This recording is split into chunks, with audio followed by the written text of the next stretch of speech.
बहनों, हमारे YouTube channel सेविकाओं की आवाज में आपका एक बार फिर से स्वागत है। तो आज हम आपको ये ECCE एग्जाम का तैयारी को लेकर फिर एक बार वीडियो बनाए हैं और पार्ट बाय पार्ट मैं वीडियो प्रतिदिन बनाती रहूंगी इस तैयारी को लेकर, क्योंकि अब समय रहा नहीं। 18 जनवरी से एग्जाम है, तो आप इस वीडियो को अंत तक देखिए। अगर हमारे चैनल पर पहली बार आए हैं तो चैनल को सब्सक्राइब कर लीजिए। हम वादा करते हैं इस वीडियो के माध्यम से आपको इतनी तैयारी करा देंगे कि एग्जाम में पास होने से कोई नहीं रोक सकता। तो आइए, आज हमारा प्रश्न और जो जवाब है उसको पूरा सुनिए ताकि आपको वह याद हो जाए, क्योंकि आप भी जानते हैं कि जब हम किसी से बात करते हैं बहनों, तो बात जो करते हैं और उसमें जो किस्से और कहानी होते हैं, घर का हो या बाहर का हो या किसी का चुगली हो, किसी चीज को भी एक बार जब कर लेते हैं तो याद रहता है, क्योंकि हम सुनते हैं। घोषणे और लिखने से ज्यादा बेटर है कि आप उसे सुनकर याद कीजिए, और यही सोच के साथ मैं ये वीडियो तैयार की हूं और आशा है कि आप इसे जरूर सुनेंगी और सुनने के साथ ही आपकी परीक्षा की तैयारी भी शुरू हो जाएगी। और इस वीडियो को ज्यादा से ज्यादा शेयर करें ताकि हर बहनों जो है इस वीडियो से लाभ पा सकें और अपनी परीक्षा की तैयारी पूरी कर सकें। तो आइए हमारे सवाल और जवाब के बीच। गर्भावस्था के दौरान लगाए जाने वाले टीके हैं।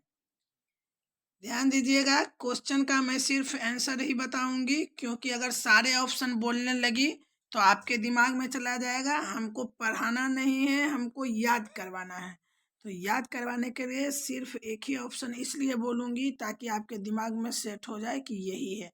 अब चाहे ऑप्शन इसे बदल के भी दे, लेकिन सही जवाब जो आपको याद रहेगा उसी ऑप्शन में आपको निशान लगाना है। तो गर्भावस्था के दौरान लगाए जाने वाले टीके का नाम है टिटनस का टीका। याद रखिएगा, टिटनस का टीका।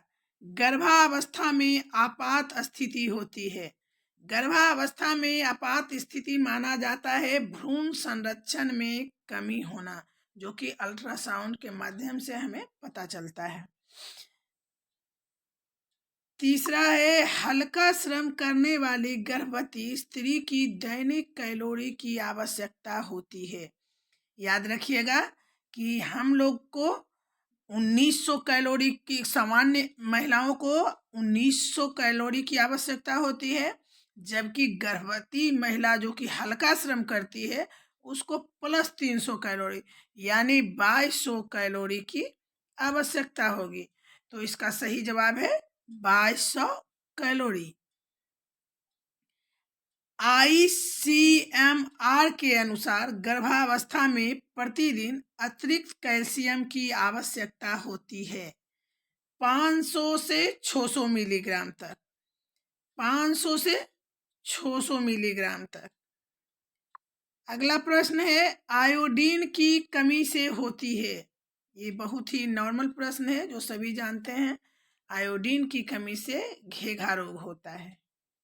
शैशवा अवस्था की अवधि है। ध्यान दीजिएगा, शैशवा अवस्था की अवधि को जन्म से 2 साल तक माना जाता है। शैशवा अवस्था की अवधि जन्म से 2 वर्ष तक की होती है और 3 से 6 वर्ष तक की अवधि को बाल्यावस्था बोलते हैं। विकास के मील का पत्थर, विकास के मील का पत्थर किस अवस्था को माना जाता है? शैशवा अवस्था को। नवजात शिशु के मांसपेशियों का भार उसके शरीर के कुल भार का कितना प्रतिशत होता है? प्रश्न मैं फिर से बता रही हूँ। नवजात शिशु के मांसपेशियों का भार उसके शरीर के कुल भार का कितना प्रतिशत होता है? 25% यानी 25%। निम्न में कौन सा एक आंतरिक अंग है, यानी अंदर का अंग है? कान, नाक, आंख, हृदय। सही जवाब है हृदय, क्योंकि बाकी 3 जो हैं वो बाहर से भी दिखते हैं। आंतरिक अंग जो अंदर में होता है। नवजात शिशु में हड्डियों की संख्या होती है। याद रखिएगा, हम लोग के हड्डियों की संख्या 208 है, लेकिन नवजात शिशु में जो हड्डियों की संख्या होती है वो 300 से अधिक होती है। इसका सही जवाब है 300। 300 से अधिक।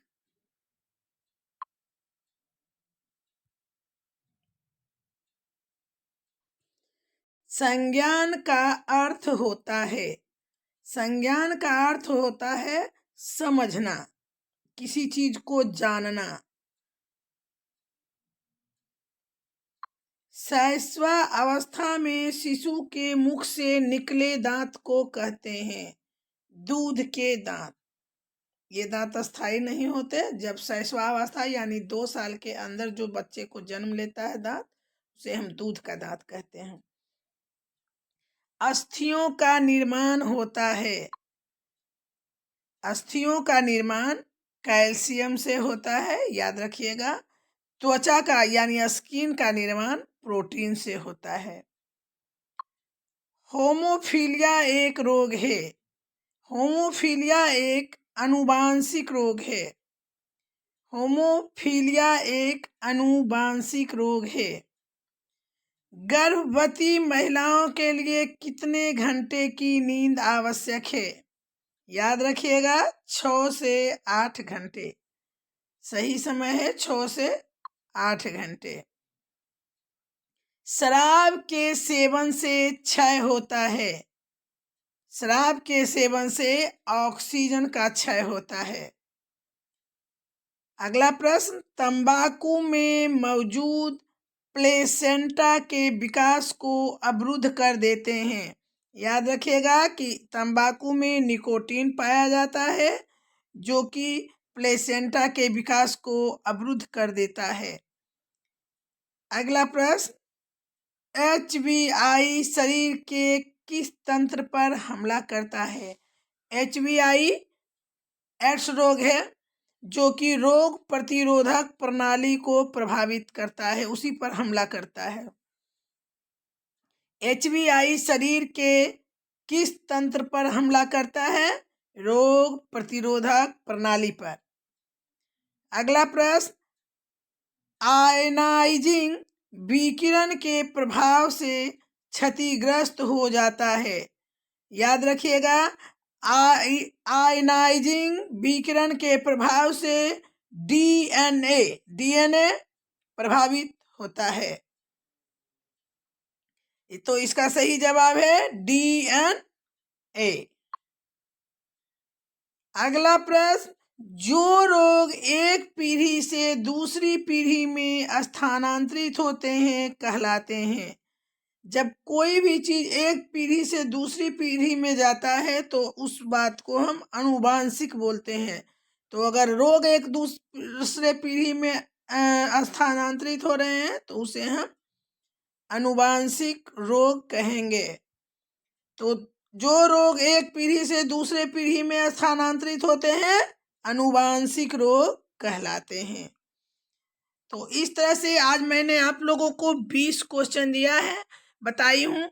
अगर ये एक बार में आपके याद में नहीं आए तो इसे दोबारा फिर से सुन लीजिए ताकि आपको कंठस्थ हो जाए और कल जब आप एग्जाम में बैठें तो इस सुने हुए को याद रख के आप क्वेश्चन को आसानी से हल कर सकते हैं। तो इस तरह आप जो हैं अगले वीडियो हम फिर लेकर आएंगे। यह पार्ट 2 के पार्ट 2 में मैंने ये वीडियो डाला है और अगला वीडियो मेरा फिर कल आएगा। तो आप इसी तरह से वीडियो को देखते रहिए और अपना एग्जाम की तैयारी करते रहिए। तैयारी क्योंकि समय बहुत कम है, आज 4 तारीख हो गया है, 4 जनवरी, और 18 जनवरी को आपको एग्जाम देना है। तो तैयारी तो तेजी से कराएंगे। कल हम 2 पार्ट लेकर हाजिर होंगे और दोनों को आप अच्छी तरह सुनकर याद कीजिए। देखिए, हम जानते हैं एक बार में याद नहीं होता है, तो इसको आप सोते समय भी एक बार पूरा सुन लीजिए ध्यान से और उसके बाद आप इसकी तैयारी पूरी जरूर कर लेंगे। मुझे विश्वास है कि इस तरह की तैयारी के बाद आप एग्जाम जरूर पास करेंगी। तो अगले वीडियो का इंतजार कीजिए। तब तक के लिए धन्यवाद। Good night.